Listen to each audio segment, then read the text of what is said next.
Welcome back, everybody. Welcome back to the Canyon. Welcome back to, something of a cautionary tale. This is a tale. This gentleman right here. You're witnessing, it came from the workbench, Vol.11. This would be Ep.6. I pretty much already know what to call this one as, well, we'll get to it. So, problems, self-made.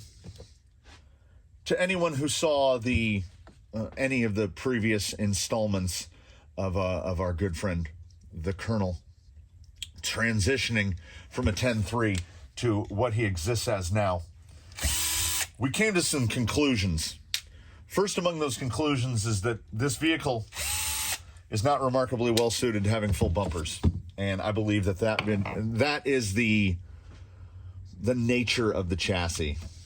It doesn't like it. So every time I would test it, I would do something like take the body off or pull a bumper off, and it would work better. So I came to the conclusion that what needs to be done is the bumpers need to come off for one. So if the bumpers come off, that pretty much rules out this guy. We're not going to be able to run the Subaru without bumpers because it's going to get destroyed. So, in the true ship of Theseus fashion, as it sits right here, right now, the only thing that exists from the Colonel when he was in Subaru form, not the JLU form, but the Subaru form, are the axles, the weights and knuckles in the front, the motor, and this receiver box. That's it. Everything else has already been replaced. So I figure let's just lean into it. We'll embrace that to an extreme degree. We'll just order one of these, and we will figure out how to get this thing on here, because literally nothing on here is built to accommodate this. So in order to do that, get all the extra bits too. In order to do that, we are going to omit. Okay, so the sides have to come off, which means I have to find new placement for the BEC. I have to either get rid of the receiver box. Front and rear body mounts have to go. The rear of the frame needs to be chopped because this whole portion right here sticks out past the back of the body. So I'm going to cut it flush down. I'm going to dig through the bins. There's a couple options that I'm considering. One is I just have like an aluminum delete that came with one of the chassis kits. I don't think it came with this one. I think it came with the Amazon chassis kit that's in yellow. So I might either put that delete in there or put in a element rear delete that has the posts, because then I can just use the existing body mount holes on the Ecto and try to mount the Ecto body as normally as possible. So with omitting the front and rear body mounts, that will clear up space right here in the front. I'm going to get rid of this whole front thing, and part of today's hullabaloo will be to build a lay down servo mount for the front, which is going to have to be done very specifically, and I haven't really sussed it out in my head as to how it's going to work, because I think the thing that would actually kind of work the best is a lay down mount with a half height servo with the back of the servo facing forward. If I put it over here, we're going to get to the point where we start to mock it up, but we've got to go into full teardown. All the ties have to come off. All the tape has to come off. The sides completely have to come off. I will have to dig through the bins and source the side pieces to see where they drop. I would like to reuse these, so it is more likely that once I pull the top parts off, I will make the marks on this guy, and I'll just take these back to the table saw and cut them off to where they fit this. Because if I can reuse this whole sort of apparatus, if I can do essentially what's on here now, just skinnier. Like, I have enough room. Give me a 3S. So the 3S batteries are pretty thin. I can get one to way over there. So I think that will be inside the body. So if that's inside the body and I can retain battery here, electronics there on the motor side, that'll be great because he weights out pretty good. The balance is pretty good. And then with all of this gone and the servo in that place, I think that will help as well.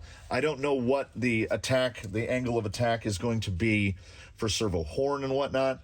I'm gonna unbolt this and flip it back and try to see how we can get it to line up because, there are the forever panhard issues brought about by this chassis trying to cram these axles onto it.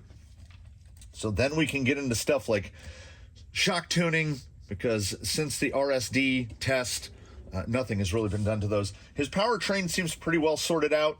It's 90% the front end, 10% the back here, omit this, etc. I've got, where did I put them? We're going to try them again. And this might be the last. This might be the next to the last time. The ultimate of the penultimate. Still on the stock VXT2 foams, which at this point I'm starting to think might be the issue. He's going to the deeps because AR-45s are pretty narrow, so I want to get some space out there. I just mounted these up yesterday, so quite recently. Have not gotten the opportunity to test them yet. They mounted up pretty easily.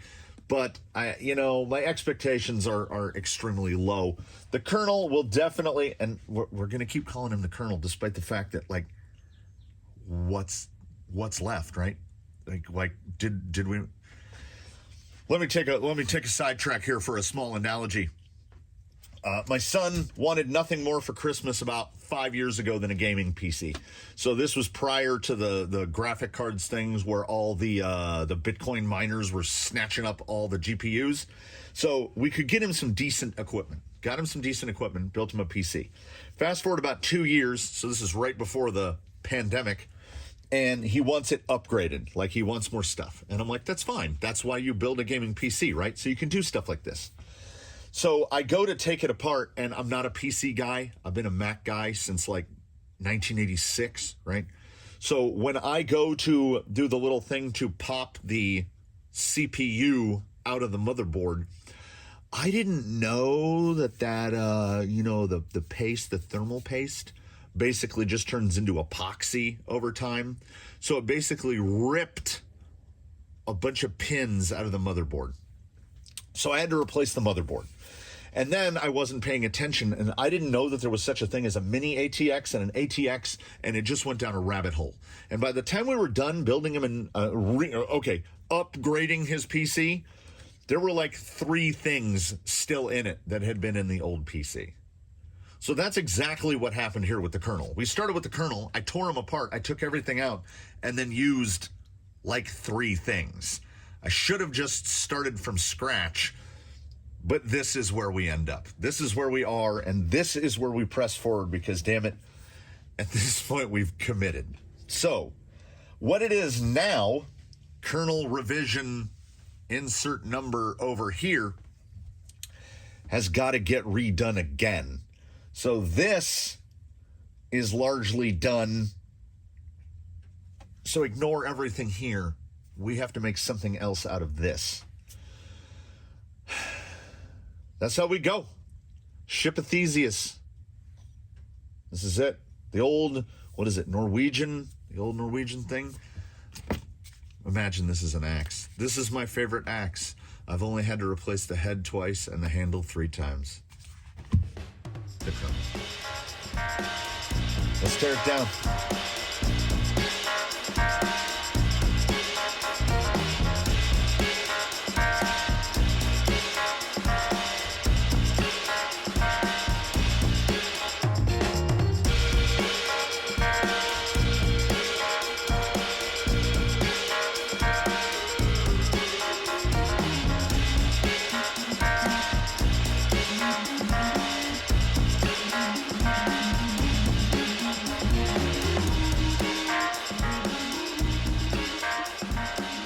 So as I said, we tear everything off. No more brass front piece, no more bumpers. I don't think either of the mounts will be reused. I will most likely, I'm going to make an effort to reuse these.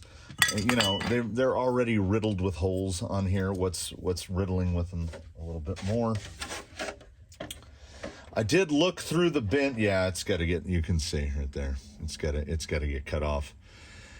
I will probably just, I dug the bins looking for one of the element, like what comes on an Ecto or a Gatekeeper, and I don't have any more. So rather than buy one, I will just make it.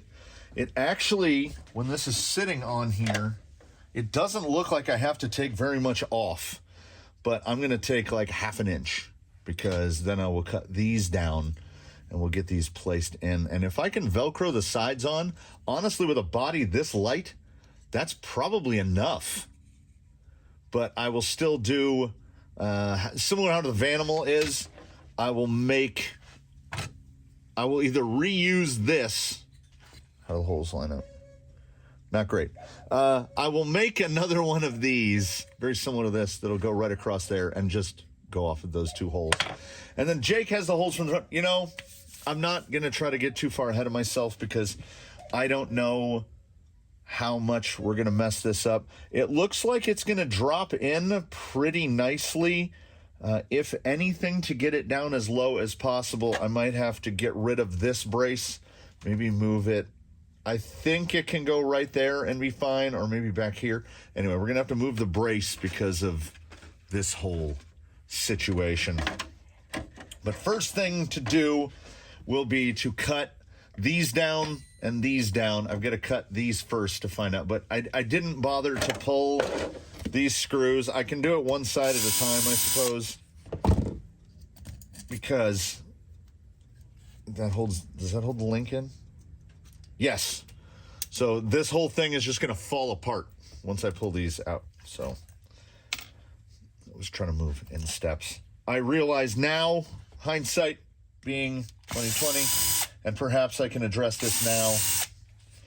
What I should have done is drill through these, because I had to tap those, and then just have it to where I can pull these off without the whole center chassis falling out. But, you know, sometimes we don't think of this stuff. Like, it just drops out. So if I did both sides at once, it would just fall apart. So we're going to have to do this the super fun way, which is take this part, cut it. I love cutting aluminum on a table saw. It's one of my favorite things.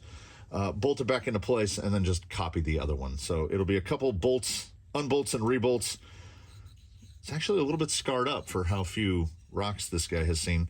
And then we will see if there are enough holes in it that it makes me angry and I just want to replace it. So far I'm fine with the Swiss cheesiness of it. Those are speed holes.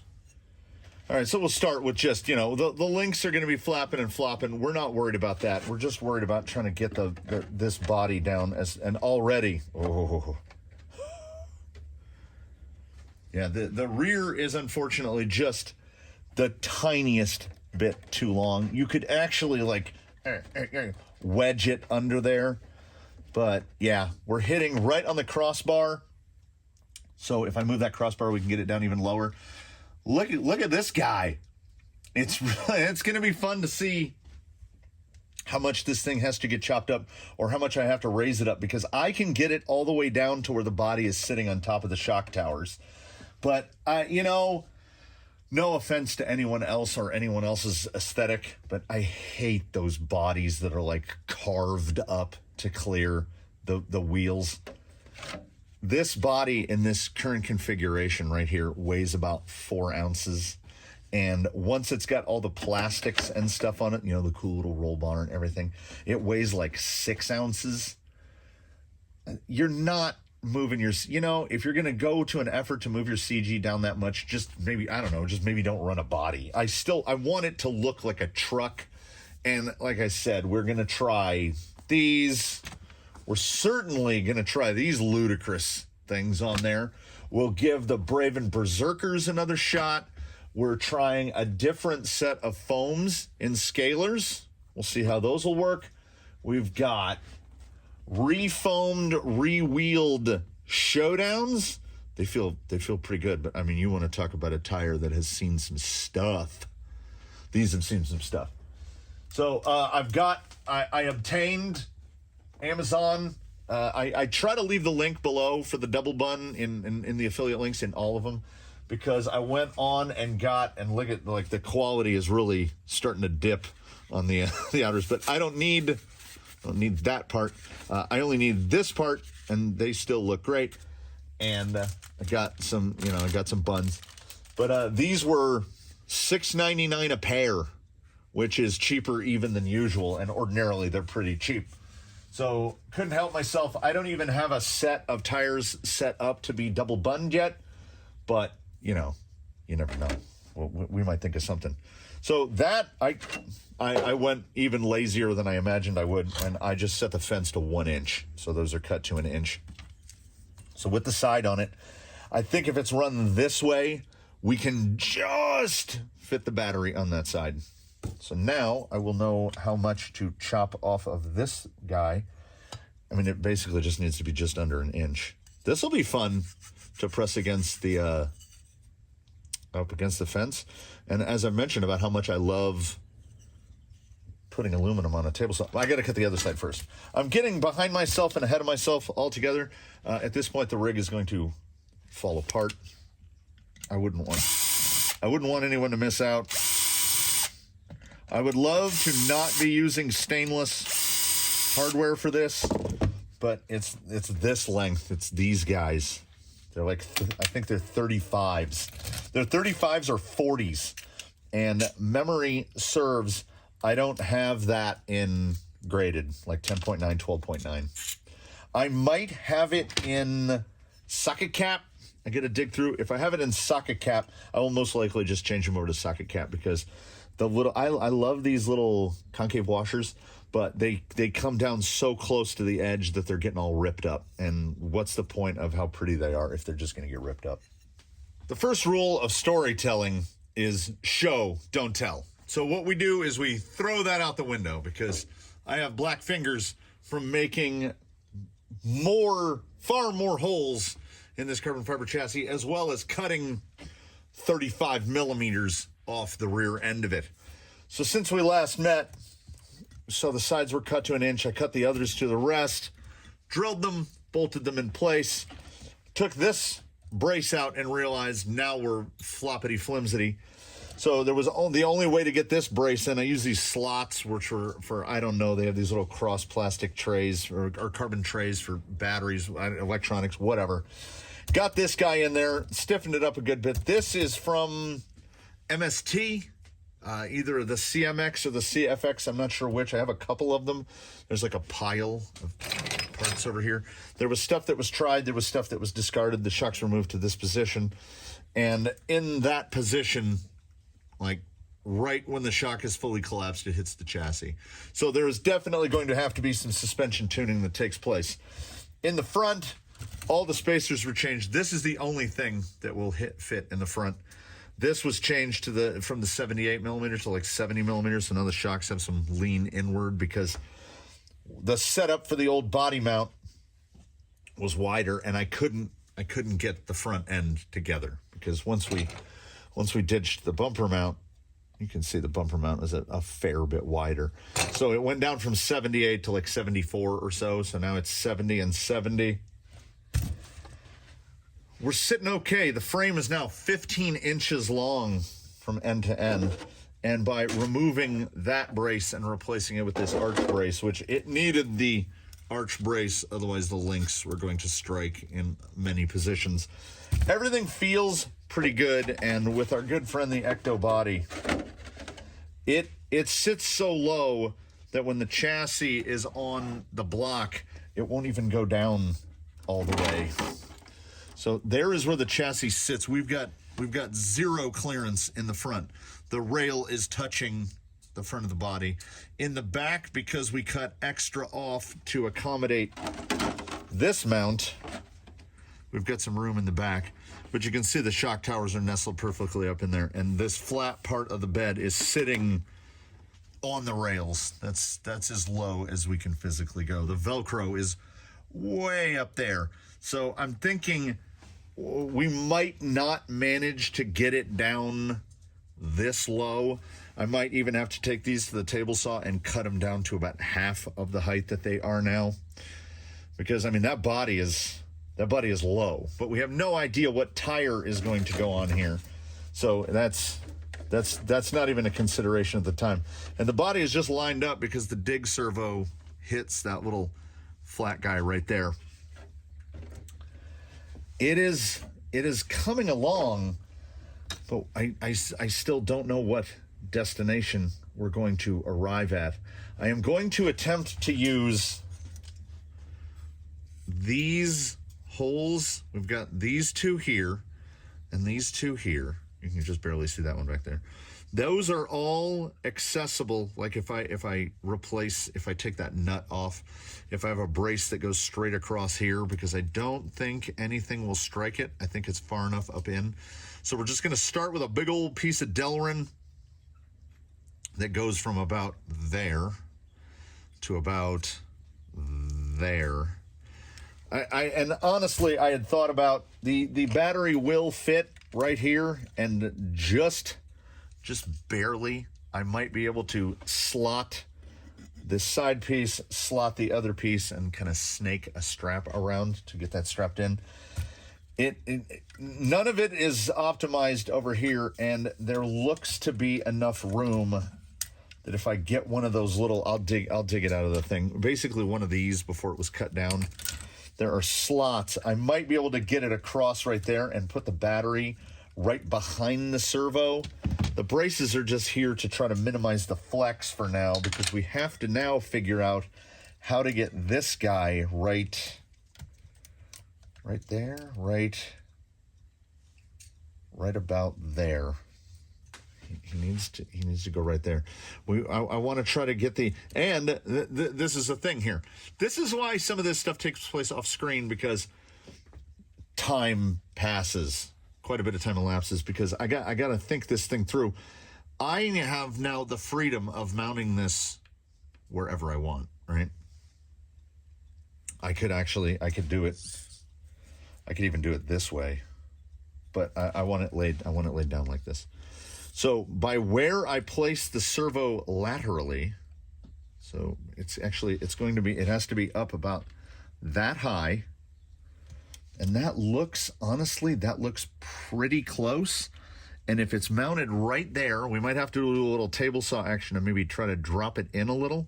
If I can get it right about there, which I think will avoid any panhard clearance issues. Yes. So there's a hole right here. I'm looking parallel to that hole.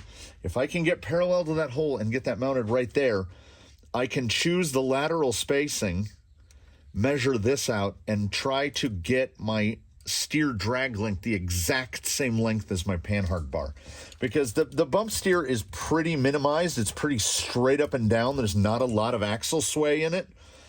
So if I can get this guy longer without, of course, the horn striking the chassis, so I can't really go more than about right there.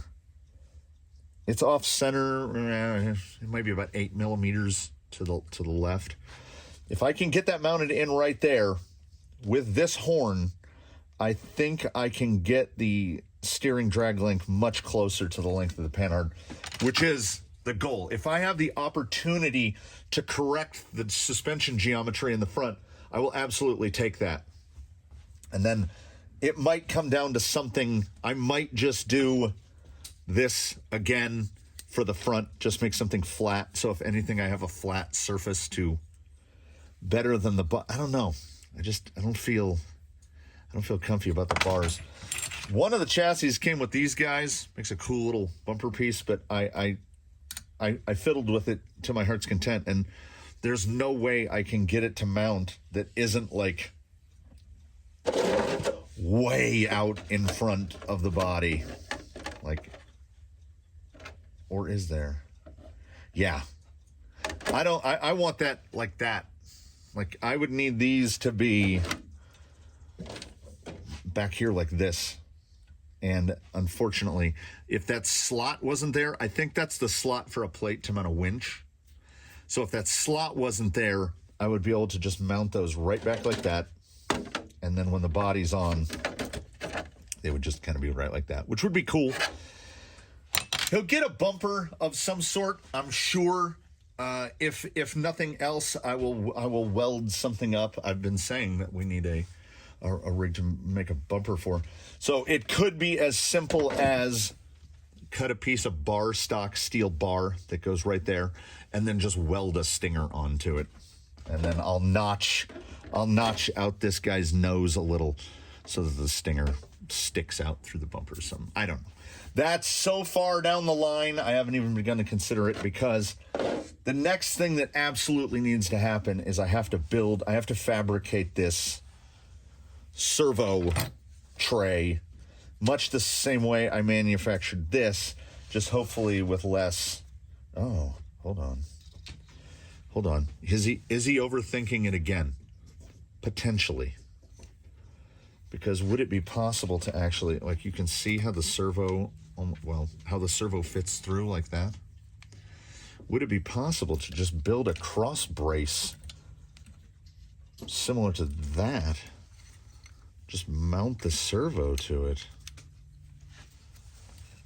That would be in the center. See, this is the type of thing. You'll either be stuck in the bottomless well of my insane and random thought process, or you just get to see results at the end. So now I don't know if the tray is going to go this way or the tray is going to go this way. And I honestly don't know.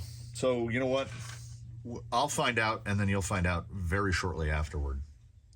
All right, I want everybody here on the same page that what you're about to see and what you will witness in a few short moments after that is probably ill-advised. So just stay on that page with me.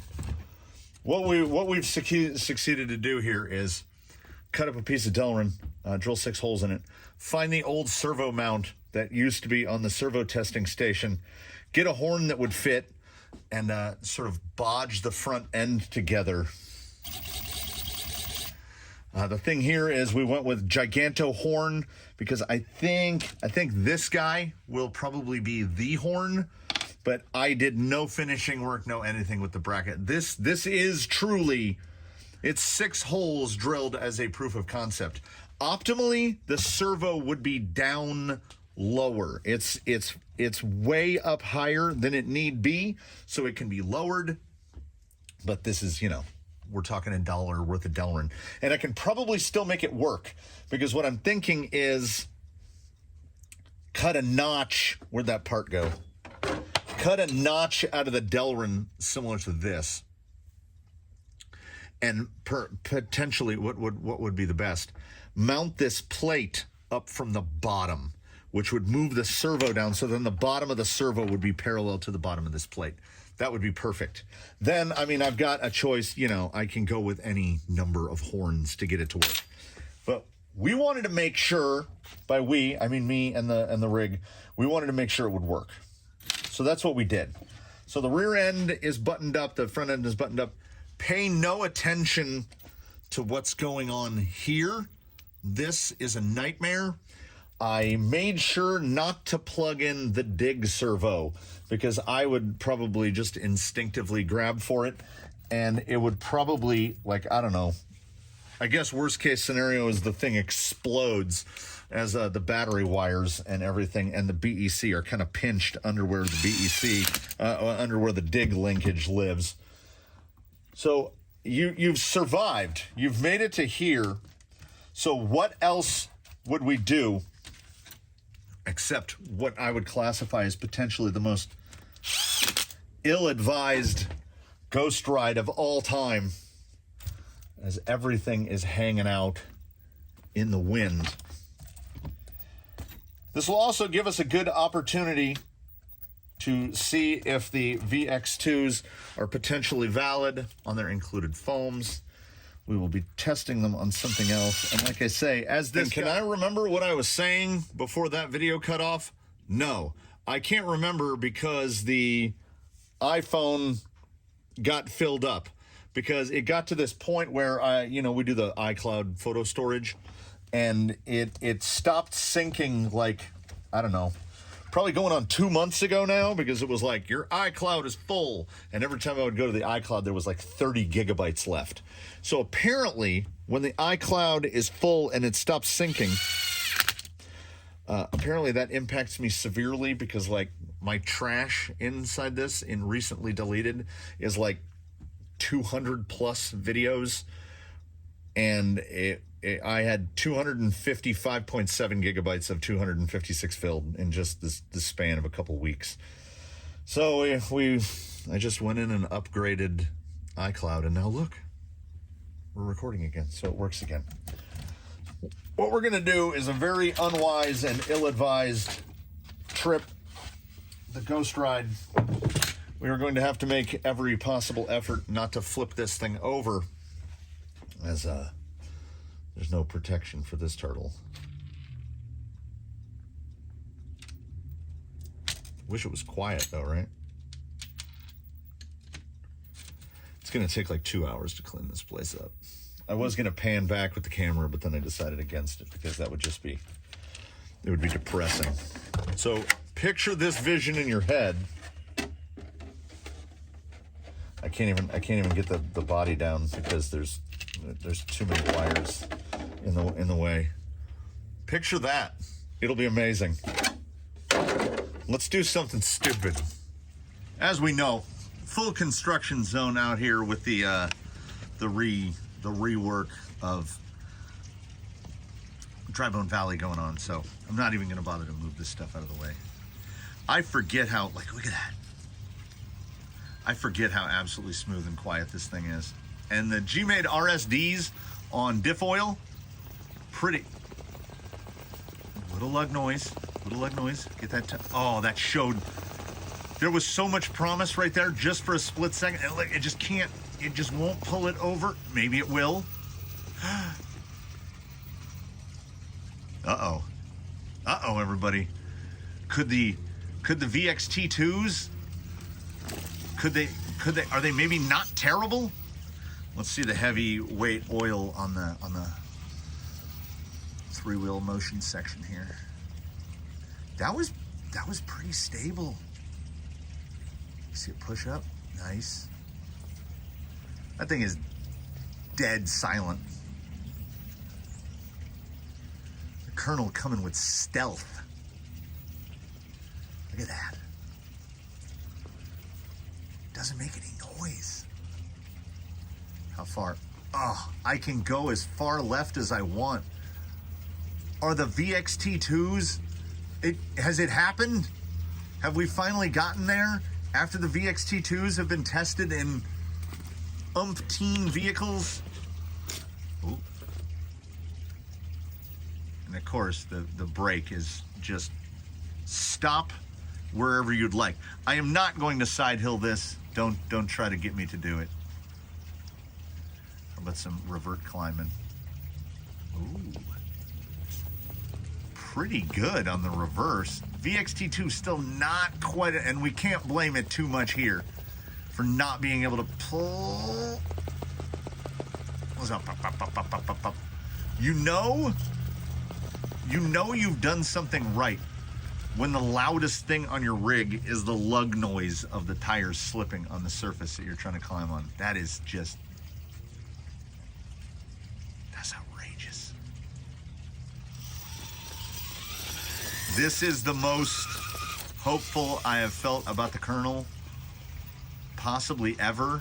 The G-Made's nice and smooth on the heavy stuff. Look at him go. Oh, you have no idea. My dig finger is like, but we cannot. Oh yeah. He feels proper good. Let's hit one of the little new spots here at Dry Bone Valley, and then we should probably wrap this up. Nice little vertical portion here to check that brake over, see if the VXTs have enough to, Come on. Come on. Claw it up. Nope. Nope. You're too far. They might not be the guy. Maybe they are the guys. You see the slippiness. Yeah, they don't like beans. This is really the best the VXT2s have done since they were out in the rain. This is not bad. Do I hope, you want every tire to be just amazing, but I mean that's not how things work. I don't hate what's happening right here. Oh, careful. Very planted. And on the tallest tire that he's tried yet. So we might be onto something. So definitely have to clean up that servo mount, because I think if I can get that servo down, that will help everything. And then we can start concentrating on things like body mounts. I'm trying to figure out how to get this back down without falling. Ooh. You know what I'm gonna have to use? I'm gonna have to use a special technique to get this down off of there. It's called hands. So the Colonel and I and everyone else, we thank you for stopping by. He has made we're not joining into the realm of back padding yet. He's nowhere near done, but he is a lot better than the last time he came out on the rocks. Someone asked in the comments, on a scale of disappointments, where does the Colonel rank? And I wasn't too disappointed, because I saw a potential. As I've said in the past, I don't consider it lost time. The old axiom is that we learn more from the failures than we do from the successes, because when something is successful immediately, you're just like, all right, it worked, and you never stop to like analyze it. And failure forces analysis in a person who's willing to learn. So the failings of the Colonel early on in his transition to where he's moving towards his final form, those failures are really helpful. Look at that slow speed. Oh, it's like it's breath holding time, because we shouldn't be here. This is as far as ghost rides go, and well, this is a bodiless one. The Colonel will not need, I don't think, to perform a unpainted body ghost ride, a true ghost ride, because the body's going to fit and the tire clearances are going to be there. Yeah, he's gonna go through the rounds, but the VXT2s feel as good today as they ever have. So it might just be a foam. I don't know what I would have to, maybe the next size up. Oh, here's a potential possibility. Double bun, next size up for a 5-inch. So maybe instead of order the 3-inch, whatever the next size up is, try the double buns in here. Because single buns were not remarkable. Look at that. Oh, it's good. It's real good. I hope you're all doing good. And just like that, the loon decides to wrap it up. So thanks again for watching. Please do comment below if there's anything I missed, any questions you might have. Like if you like, and subscribe if you haven't. We do, of course, offer channel memberships, etc., etc. Have a good one, everybody. Do your very best to do that. And we will be here to see you in the next one. So until then, we bid you adieu.